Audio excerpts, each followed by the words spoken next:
এখানে চান করেছিল বলরাম, জগন্নাথ, বলরাম, সুভদ্রা এখানে এসে জোর আওয়াজ হয়েছিল, আমি খুব ভয়ও পেয়েছিলাম। এই কুয়াটায় কি মানে ছিল? জয় জগন্নাথ বন্ধুরা। পুরুষোত্তম ধাম, পুরুষোত্তম ক্ষেত্রে জগন্নাথের লীলার অপূর্ব একটি গল্প হলেও সত্যি। আমরা চেষ্টা করি আমাদের দর্শকদের কাছে তুলে ধরার। পুরুষোত্তম ক্ষেত্র এই জগন্নাথ ধাম উড়িষ্যায় এমন একটি কূপ খুঁজে পাওয়া খুবই বিরল, যেখানে লোকেরা সিঁড়ি বেয়ে জল আনতে নামে। এটাকে বলে ভাসুর বাজুর কুয়া। মানে বলরাম জগন্নাথ কুয়া পরে বসছিল বলে এখান থেকে লক্ষ্মী কষ্ট করে জল আনতাম। এটা হলো উদাসীন সম্প্রদায় বাউলি মঠ। এখানে গুরু নানকের ছেলে এখানে।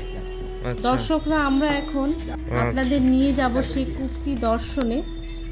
এটি একটি পবিত্র কূপ। প্রত্যেকটা সিঁড়িতে ভগবানের লীলাক্ষেত্র বলতে পারেন। এই লীলাক্ষেত্রের সাথে শুধু হিন্দু ধর্ম নয়, শিখ ধর্মেরও সংযোজন রয়েছে। সেটা আমরা একে একে আপনাদের কাছে তুলে ধরার চেষ্টা করছি। এই যে পরপর পা বাড়িয়ে এগিয়ে চলছি, এটির ভেতরে যদি আলো না থাকতো পুরো অন্ধকার কূপটি। দেখুন, আমরা আস্তে আস্তে এগিয়ে যাই। একটা বিষয় আপনাদের জানাবো দর্শকরা, এই যে কূপটি, এই কূপের উৎপত্তির সাথে গুরু নানকেরও সংযোজন রয়েছে। মানে গুরু নানক যখন এই পুরীধাম সফরে এসেছিলেন, শিখ ধর্মের প্রতিষ্ঠাতা গুরু নানক যখন 500 বছরের বেশি আগে যখন পুরীতে এসেছিলেন, তখন এই স্বর্গদ্বারের কাছে তিনি বিশ্রাম নিয়েছিলেন ওনাদের শিষ্যদের সাথে। সেই সময় এই কূপটি খনন করে শিষ্যদের তৃষ্ণা মিটিয়েছিলেন। পুরীতে এই যে কূপটি, পৌরাণিক কাহিনী অনুসারে দেবী লক্ষ্মী তার ভগ্নিপতি দেধাসুর ভগবান বলরামের প্রতি শ্রদ্ধার চিহ্ন হিসাবে সিঁড়ি বেয়ে নেমে কূপ থেকে জল আনেন। এই যে বিগ্রহটি দেখতে পাচ্ছেন, এটি হচ্ছে মা লক্ষ্মীর একটা বিগ্রহ স্বরূপ। এই হচ্ছে কুয়াটি, দেখুন জল কতটা স্বচ্ছ।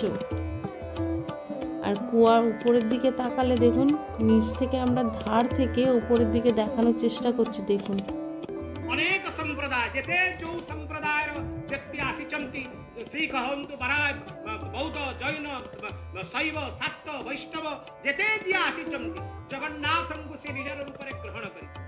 ତ ଶିଖ ସମ୍ପ୍ରଦାୟର ପବିତ୍ର ଆଧ୍ୟାତ୍ମିକ ସ୍ଥଳ ଯେତେ ଶିଖ ସମ୍ପ୍ରଦାୟର ବ୍ୟକ୍ତି ଆସିଥାନ୍ତି ପାବନ ପୁରୁଷୋତ୍ତମ କ୍ଷେତ୍ରକୁ, এই ବାଉଳି ମଠ ଭାଇ ବହୁ ଦେଢ଼ଶୁର ମୁହଁରେ ହିଁ ସେଠାକାର ଜଳକୁ ଅଭିସିଞ୍ଚନ କରି ତାହାଙ୍କର ପବିତ୍ର ତୀର୍ଥ ବୋଲି ସେ ମନ କରେ ଏବଂ ସେ ପବିତ୍ର ତୀର୍ଥ ମଧ୍ୟ ଦର୍ଶନ କରନ୍ତି।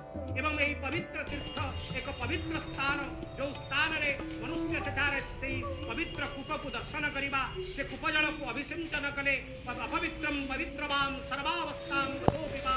ତେଣୁ ସେ ଜଳକୁ ଅଭିସିଞ୍ଚନ କରି ଭଗବାନ ଗୋବିନ୍ଦଙ୍କୁ ସ୍ମରଣ କରିବା ଦ୍ୱାରା ଶିଖ ସମ୍ପ୍ରଦାୟର ତାଙ୍କର ନୀତି ରହିଛି। ପ୍ରଥମେ ଭାଇ ବହୁ ଦେଢ଼ଶୁର ଗୃହରେ ସ୍ନାନ କରି ସେ ଜଳକୁ ଅଭିସିଞ୍ଚନ କରି ଜଗନ୍ନାଥଙ୍କୁ ଦର୍ଶନ କଲେ ଜଗନ୍ନାଥ ପ୍ରୀତି ହୁଅନ୍ତି। ତେଣୁ ସେ ଶିଖ ସମ୍ପ୍ରଦାୟର ଏକ ପ୍ରଧାନ